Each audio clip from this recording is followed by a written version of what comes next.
Welcome to alpha beta. My name is अमर।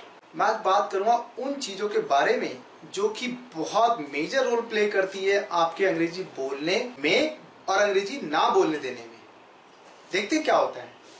ज्यादातर लोग कहते हैं कि मेरे अंदर कॉन्फिडेंस ही नहीं है। स्पेशली अगर आप इंग्लिश की बात कर रहे हैं तो जाहिर सी बात है कि या तो आपके पास वर्ड पावर नहीं है या फिर आपकी ग्रामर वीक है। इसके अलावा अगर इंग्लिश के हिसाब से बात की जाए तो और कोई चीज है ही नहीं जिसमें आपको कुछ सीखने की जरूरत है।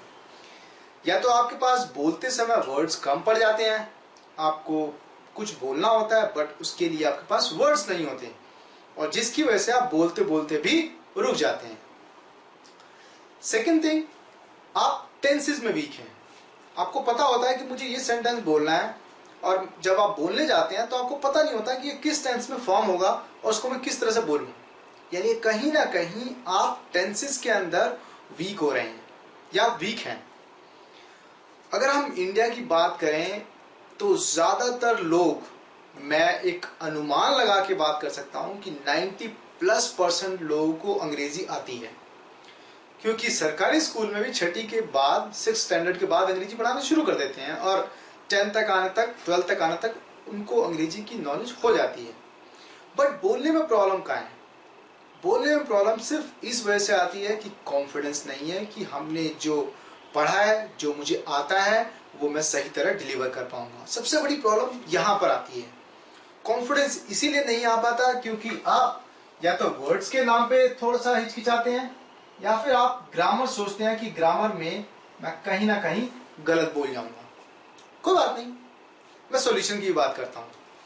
वर्ड्स की अगर हम बात करें तो डेली यूज में होने वाले वर्ड्स जो हैं वो मैक्सिमम 600 से 800 वर्ड्स होते हैं, जो हमने मेंशन भी किए हैं वर्कबुक के अंदर।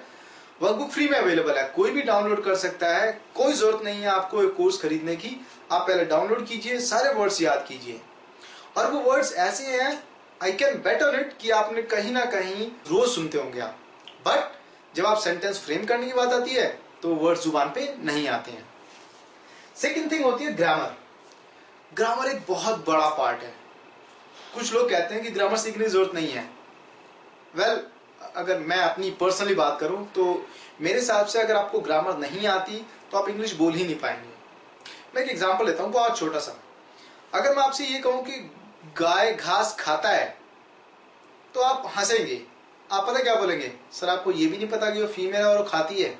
मैं बोलूं कि घोड़ा टक टक करके दौड़ती है तो आप फिर से कहोगे सर आपने फिर से कोई गलती कर दी। आपको पता ही नहीं है कि ही और शी का इस्तेमाल कहाँ करना है, आपको पता ही नहीं है कि टेंस का इस्तेमाल कहाँ करना है। तो जो लोग अंग्रेज हैं वो बोल सकते हैं कि हाँ ग्रामर सीखने की जरूरत नहीं है। भाई हमने भी व्याकरण सीखी है, बट क्या आप उस व्याकरण का इस्तेमाल रोजमर्रा की जिंदगी में कर रहे हैं? अगर आप कहते हैं कि नहीं हमने स्कूल के अंदर सारी हिंदी पढ़ी है, तो एक बात बताइए, उन लोगों क्या जो अनपढ़ नहीं, वो भी तो हिंदी बोल रहे हैं, वो भी तो आपकी जैसी हिंदी बोल रहे हैं, राइट? तो मेरा कहने का पॉइंट सिर्फ ये है कि जो जिनकी भाषा ही इंग्लिश है उनको ग्रामर सीखने की जरूरत नहीं है। बट आपकी भाषा नहीं है इंग्लिश, राइट? इंग्लिश आपकी सेकेंड लैंग्वेज है, फॉरेन लैंग्वेज है, तो आपको सीखने की जरूरत है। और ग्रामर आपको आती है तो आप कहीं अटकेंगे नहीं। सबसे बड़ी प्रॉब्लम यह है कि हमने कुछ पैरामीटर्स बनाए हुए हैं और उस पैरामीटर्स के अंदर ही घूमते रहते हैं। वो पैरामीटर ही हम तोड़ने वाले हैं। कुछ वर्ड्स 700 से 800 वर्ड ये रेगुलर वर्ड्स होते हैं जो आप रोज फ्रीक्वेंटली इनको देखते हैं। इनको याद करना कोई बहुत बड़ी बात नहीं है। आप फ्रीक्वेंटली अगर उसे एक बार दिन में एक बार देख भी लोगे ना कि ये वर्ड्स ये है, ये वर्ड्स ये है, आपके दिमाग में घर कर जाएगा कि हाँ इन वर्ड्स का मीनिंग ये होता है। ग्रामर कहने के लिए बहुत इंपॉर्टेंट पार्ट है पर बहुत ईजी है। अगर आप वर्क बुक में इनिशियल चैप्टर्स को अगर 1 बाय 1 पलटेंगे, आपको रियलाइज हो जाएगा, आप देख पाएंगे, समझ पाएंगे कि ग्रामर सिर्फ 12 लेसन्स के अंदर सिमट के रह गई है। 12 लेसन्स कौन से हमारे? जो टेंसेस के शुरू के लेसन्स हैं। अगर आपको वो समझ में आ गया, आपको कुछ समझने की जरूरत नहीं है। सिर्फ रूल लिखा जाएगा और आप ट्रांसलेट कर लेंगे सेंटेंसेस। ग्रामर इतनी ईजी है, स्पेशली हमारे लिए। तो next, we avoid our problems. अब हमें पता है कि हमारी प्रॉब्लम क्या है, या तो वर्ड्स या ग्रामर। अब दोनों में से एक ही चीज है जो हमारी प्रॉब्लम है, या दोनों चीज हमारी प्रॉब्लम है। तो क्या हम उसको ठीक करने के लिए कुछ कर रहे हैं? क्या हमने कोई सॉल्यूशन निकाला उसका? अगर हम सॉल्यूशन निकाल पाएंगे तो ये अवॉइड हट जाएगा। हम अवॉइड ही नहीं करेंगे। अगर मुझे प्रॉब्लम है कि मुझे वर्ड्स नहीं पता और मैं वर्ड्स याद कर लूंगा तो मेरी प्रॉब्लम सॉल्व हो गई। मुझे पता है कि मेरी प्रॉब्लम ग्रामर है, अगर मैं ग्रामर को सॉल्व कर पाया, ग्रामर सीख पाया, प्रॉब्लम खत्म, हमारा ये पॉइंट खत्म हो जाता है, राइट। नो पार्टनर, एक कॉमन सिनारियो, एक सेंटेंस जो हर स्पीकर बोलता है, एक न्यू स्पीकर बोलता है, मेरे पास कोई पार्टनर ही नहीं है कि मैं इंग्लिश में बोल पाऊं। ओके, तो अगर आपके पास पार्टनर नहीं होगा तो क्या आप अंग्रेजी नहीं बोलेंगे? क्या आप अंग्रेजी नहीं सीखेंगे? आप जानते हैं कि बिना अंग्रेजी के आपका काम नहीं चलना, तो क्या आप इस चीज को छोड़ देंगे? अगर छोड़ देंगे तो उसका कोई इलाज नहीं है। अगर आपको लगता है कि नहीं मैं नहीं छोड़ूंगा, तब इलाज मेरे पास है। आपको बताऊंगा कि इलाज क्या कहना चाहता हूं मैं। शर्म, शर्म इसकी वजह से आती है। ये वर्ड मेरे को समझ में नहीं आता है। शर्म किसी के पास नहीं होती, सिर्फ कॉन्फिडेंस की कमी होती है, स्पेशली इंग्लिश में। अफ्रेड ऑफ पीपल, एक बहुत कॉमन सिचुएशन जहां पर किसी ने 2 सेंटेंसेस बोलने शुरू करे इंग्लिश के, हम वहां से खिसकना शुरू कर देते हैं। वो इंग्लिश में बोलेगा मुझे उससे बात नहीं करनी है। बात करो, उनके साथ खड़े हो। साथ खड़े होने से भी आपको बहुत ज्यादा बेनिफिट मिलेगा। कॉन्फिडेंस, आपको लगेगा, दिखाई देगा कि इसके अंदर ऐसा क्या है जो मेरे अंदर नहीं है, इसके अंदर ऐसी क्या चीज है जो मुझे कैप्चर करनी चाहिए। तो ये बहुत बड़ी बात नहीं है, लोगों को अवॉइड करना बंद करना पड़ेगा।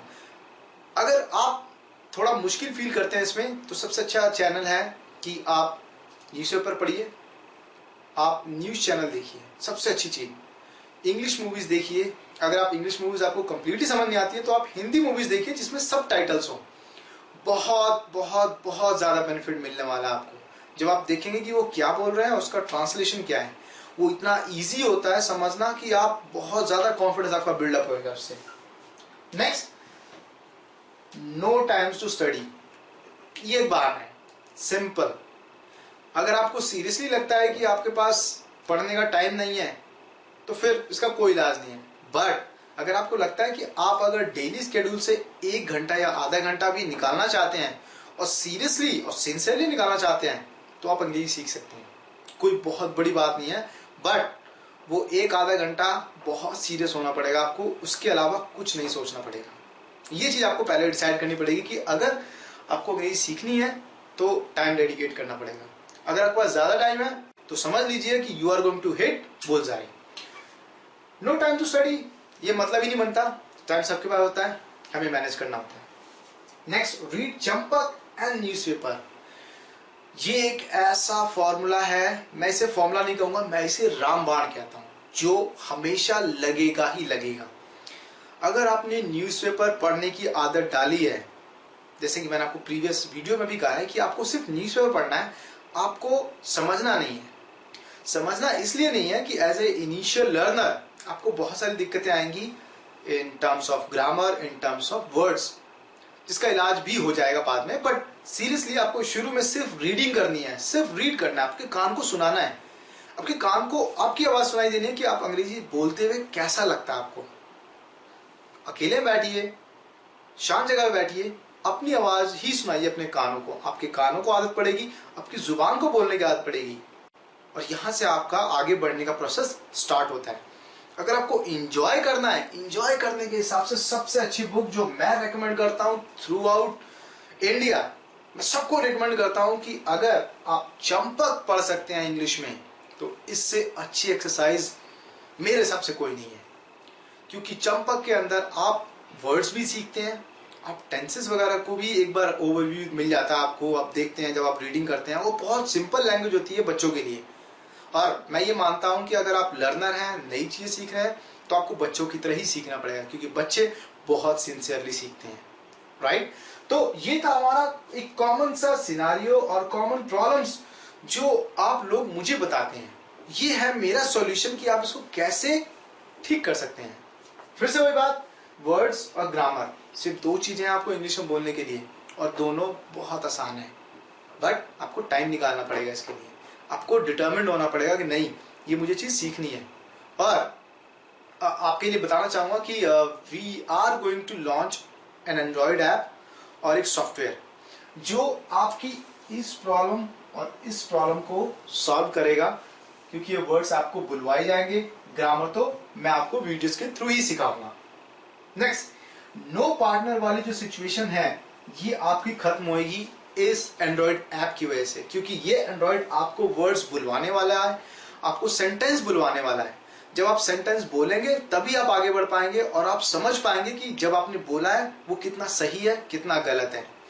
तो नो पार्टनर जो एक बहुत बड़ी बात थी वो आपकी अब खत्म होने वाली है। ग्रामर तो आप वीडियोस के थ्रू सीख ही जाएंगे, क्योंकि ग्रामर कोई बहुत बड़ी बात नहीं है। 700 से 800 वर्ड्स ऐसे सीख जाना है, कोई बड़ी बात नहीं है। खैर आगे बढ़ते हैं, हम अपने आगे के नेक्स्ट चैप्टर्स पढ़ते हैं। Thank you very much and have a great day.